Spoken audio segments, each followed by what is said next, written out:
नवीन वर्षात पहिला सण म्हणजे मकर संक्रांती.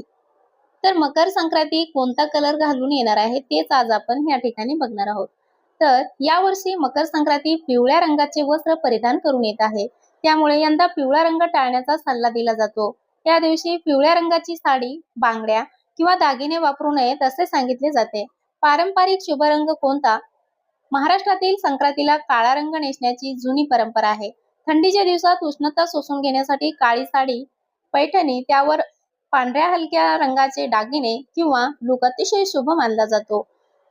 आणि इतर रंग तुम्ही पिवळा रंग सोडून केशरी, लाल, हिरवा यासारखे उठावदार रंग सुद्धा निवडून घालू शकता. महत्वाची माहिती म्हणजे तारीख: मकर संक्रांती 14 जानेवारी 2026 रोजी साजरी केली जाईल. हळदी कुंकू: मकर संक्रांतीला रथसप्तमी पर्यंत सुवासिनी हळदी कुंकवाचे कार्यक्रम करतात, ज्यामध्ये वाण लुटण्याची परंपरा असते. तुम्हाला संक्रांतीचा वाण, वस्तू, कल्पना किंवा काही हवं असेल तर मी तुम्हाला मोठा